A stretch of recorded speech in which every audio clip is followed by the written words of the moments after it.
So, welcome to the first video series or installment of going over the bankruptcy petition. Now, if you've been following me on either following my blog, bankruptcy.blog, or watching my YouTube channel, you've noticed that I focus not only on issues of debt and bankruptcy, but even what's in the news and how these issues can affect us in today's economy. Now, I did do a video series, which was a summary of each chapter in my bankruptcy law textbook.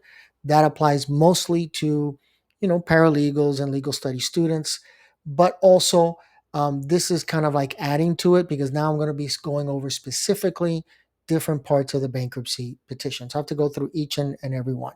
So I'm going to go over all the different sections, and again, this could apply again to anybody, whether you're a paralegal study student trying to learn how to file for bankruptcy, but also those that are pro se debtors and are going to represent themselves. So I'm going to go in detail in just about every different part of the bankruptcy petition, starting with here with the first one.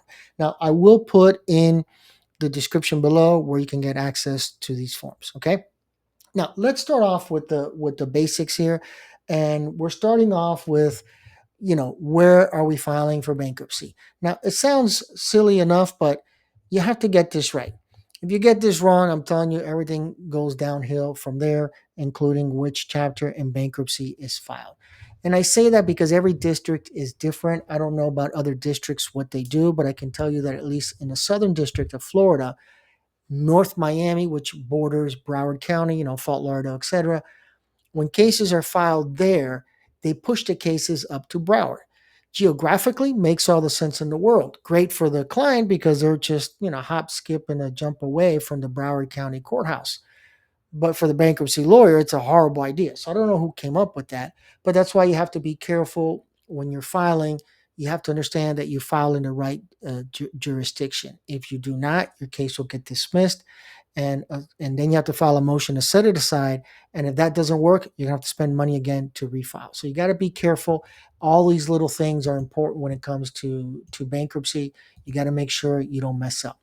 Now, here, this is just basic, right? You're thinking, why do I have to worry about my name and stuff like that, whether it's you or your spouse over here on this side? The answer is simple. When you go to the 341 meeting, and you can look at the on my blog or the YouTube channels, what happens at the 341 meeting. I've done several blog posts on that, and I'll put relevant links in the description below. The problem is if your ID does not match what's in the petition, the trustee isn't going to hear your case. Doesn't matter whether you have the best lawyer in town or you're represented by yourself. Now, in Miami, we get away with it because the IRS isn't located in the same building. So usually the clients can just go up. The problem is IRS does everything by numbers, so sometimes you can't sneak in. I was there so much. I used to, for my clients, it was okay, but for everyone else, it may not work that way. So the problem is your case gets, set as they could dismiss it. I mean, that would be extreme, but at least you have to come back another day. Now, this is more time missing work and everything else. We have complicated schedules. So the reason I say this is just I'm the perfect example. Let me see if I can write in here. I was struggling with it early. Okay, so here we go. I call myself Alex, right? Alex Hernandez, that's it. But the reality is my IDs are going to say Alexander. And so you're even seeing that issue now with the real ID where everyone's trying to get the black star in their license. And they've been using the name Alex Hernandez for 5 decades. And then all of a sudden the real ID says, no, you need Alexander. And you're like, wow, this contradicts, all my other forms of identification. So that's why you need to make sure that you have one. But of course, in my scenario, you just put all the other names you've had before. If you've only used Alex, if you used Alex as an example, then just make sure you put it there. If there's a maiden name, of course, for your spouse, you put that name there as well. So just make sure you get it right. Sounds silly, but it could be an issue with the trustee. Now, when it comes to your identification, don't stress it. That is masked. It's not like anybody's going to see this information, so you will be okay. Now, here, employer identification number. Even if you're not filing for a business bankruptcy, you have to include that information because your business is an asset at the end of the day.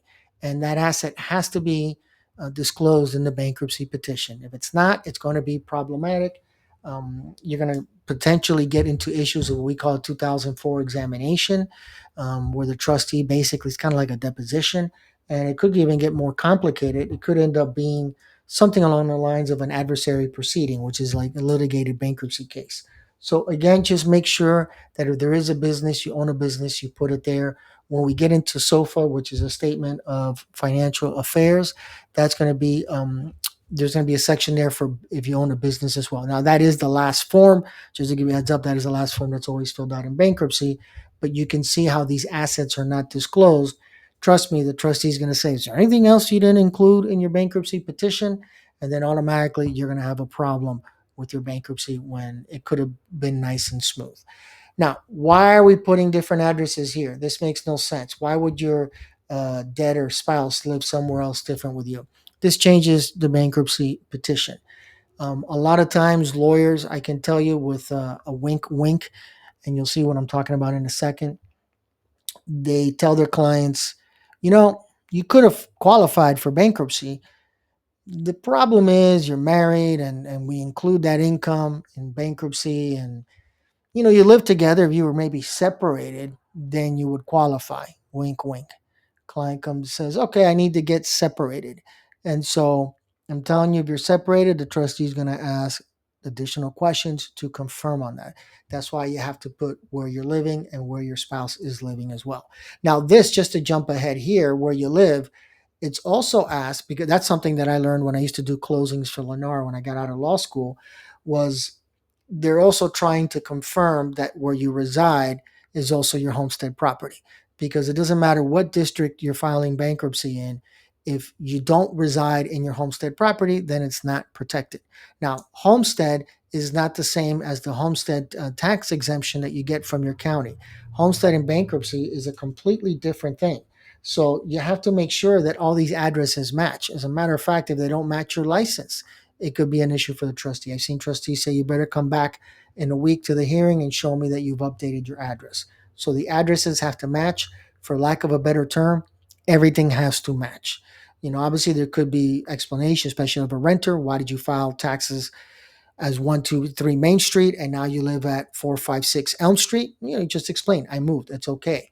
But if it's, when there's homes involved and people own homes, then that's where this becomes an issue. Now, here, residency. I talk about this in I'm going through all the different states and all the different exemptions and contact information for trustees, etc. So I'm kind of halfway through on that. It is time consuming, but I'll put a link in the description below talking about the residency requirements. But this is also an issue. You have to, when you're going to file in that district, you must have lived there at least 91 out of the 180 days. Now, it just doesn't end there, because the example that I always like to use is comparing my home state, Florida, to my neighbor, Georgia. Where I live, I can probably get to Georgia in half an hour. I've gone to Savannah for lunch and back at times. And that's the perfect example, because Florida offers unlimited homestead exemption, but that's not offered in Georgia. Every state is different. So Georgia offers $21,500.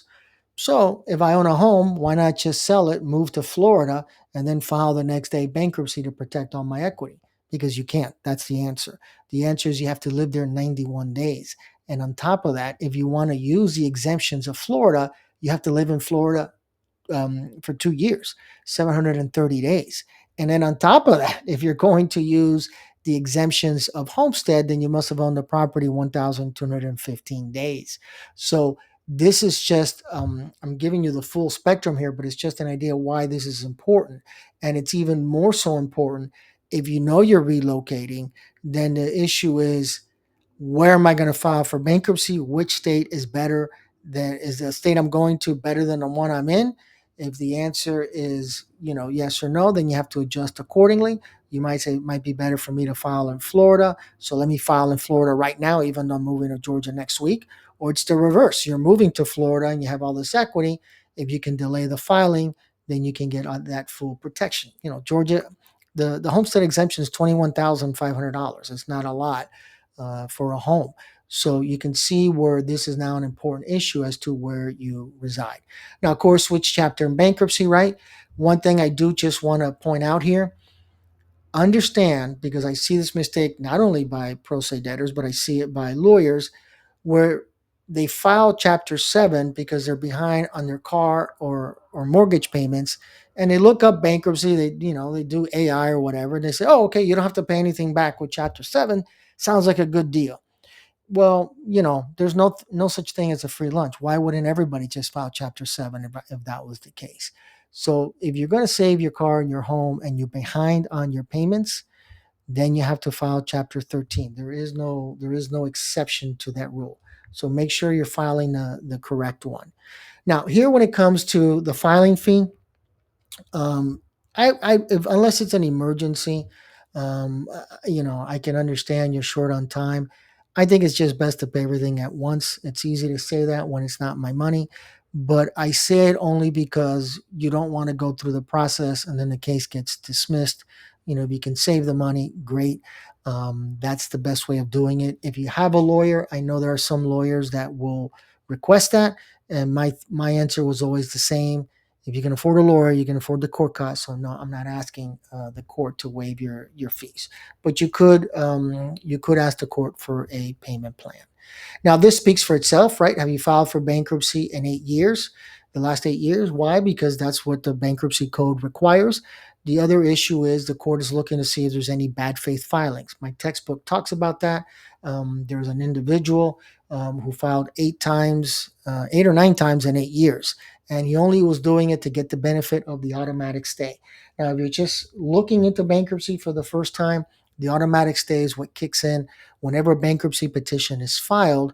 That prevents lawsuits from moving forward. So he didn't want to get eviction. He was always evicted. He was always filing bankruptcy.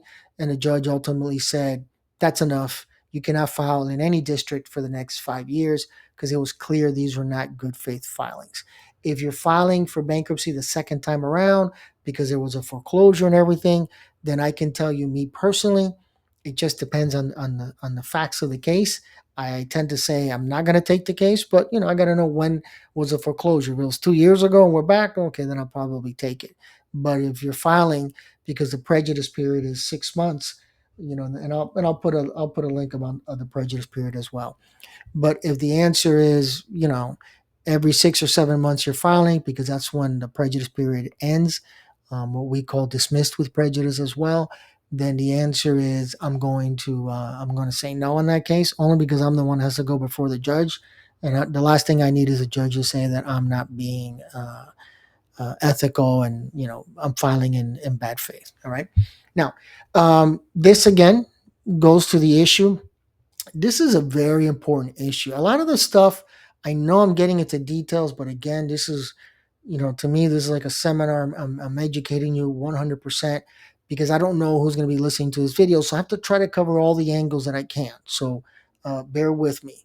But this is a perfect example of taking action and not talking with your lawyer. And then all of a sudden things get complicated. And what I say by that is there's situations where the couple is getting divorced and the house is for sale. And then the problem is once that house is for sale, unless that money's rolling over, you could face potential issues of the money's not protected. Now, that's the situation where I tell clients, do you qualify together? Okay, I know you're getting separated. You may not get along, but I think it's best that you file to get together, protect that home, get along for a few minutes at the 341 meeting, and then go about your business. But at least you can keep the equity in your home, and then go file at some later date. Now, I did just say that Florida offers 100% homestead exemption. But the problem is, again, if you get that money and sell it and you put the money in your bank account, that's not going to be protected. So sometimes it's better to file bankruptcy before the divorce goes through and there's no issues with the house, because if the trustee finds out there is a house being sold, then we're complicating our case necessarily. So always keep that in mind, that we have to figure out if you're filing for bankruptcy, is your divorce pending, you have to go to the basic and ask yourself, how is this going to affect me? All right. Now, do you write your residence? Yes or no? Of course, this looks into the issue here, as I've mentioned before. If there's an eviction, we'll get into the eviction in the next video because they now have separate forms for that. But just know that if in the old days, and I want to say the old days, but we bankruptcy lawyers keep saying the new law, and it's not a new law. It was passed in 2005. That's just the way we talk. But before, you just file for bankruptcy and get the automatic stay on an eviction. No, now it works like an eviction where that's fine. You can litigate this eviction all you want, but you have to start depositing the rent into the court registry. So that's why they ask about this issue about evictions and where is the case. Again, business, right? We already went over this. If you're a business owner, make sure to write that in. Your business is an asset. I know some of you like to argue the LLC. Well, it's an LLC. It's separate from me. No, it's not. You're not Jeff Bezos. Jeff Bezos' public corporation, a C corp, is 100% separate entity. For the rest of us that are small business owners, that's not going to be the case. And what happens in the world of business law has nothing to do with what happens in the world of bankruptcy law. So your LLC is protected, but it's not protected from the trustee. I have separate blogs on that. I'll post the links there as well. But just keep that in mind because I know the general consensus is, well, it's my business, so that's protected. No, it's not. Now, hazardous material really shouldn't apply to everybody, so I'm not even gonna get into that issue. But I am gonna get into this issue of credit counseling. Um, at least for me, with the software, when I file, if the class was completed the same day, it asks, are you sure that this was completed before the petition? If you complete the class and it says there clearly on the timer certificate, I completed it at 1 p.m. and you're filing at 1:05, then you're okay. But if you completed the class at 1:05 and you're filing at 1 p.m., you've got a problem.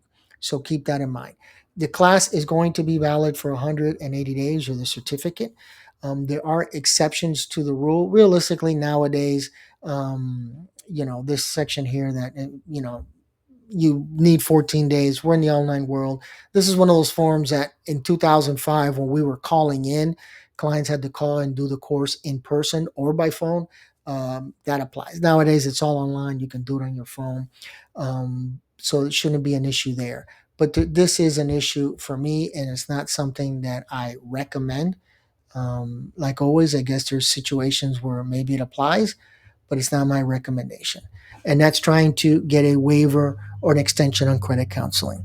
The reality is you can do these courses at 3 in the morning if you wanted to. So there's no reason not to do them. My concern is that this is up to the judge's discretion. And if your answer is not good enough as to why an extension is being requested, then guess what? The judge dismisses your case, and now you either have to file a motion to set aside that dismissal, wait 6 months to file again, or just refile under a different bankruptcy. Neither of those solutions are good or practical. So I would say avoid this at all costs and just complete the class. Now, as you can see here, there are exceptions, right? Active duty, disability, and incapacitated.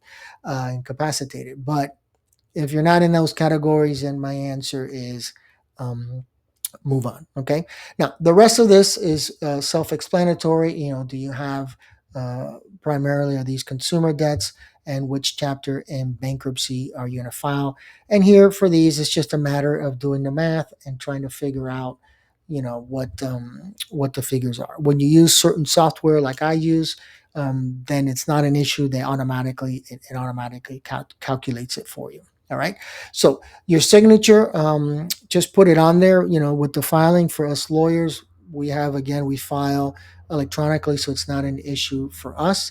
But if you're filing on your own, make sure that you have your signature listed there. And of course, the attorney is going to sign as well. Now, attorneys, we probably won't be using these forms. We have the software that we pay for. But if you are, then you know the answer to that. You have to do it. All right.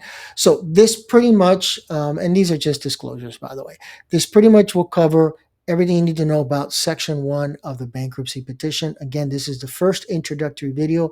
We are going to go over all the different parts of the bankruptcy petition, so bear with me on that. And the other thing is, go in the description. Some of the things that I mentioned, I will have certain links, whether it's a 341 meeting, what's a 2004 examination, residency issues, automatic stay, etc. All those things I'm gonna list in the description. Okay. Any questions or comments? As always, feel free to post them in the comment section below.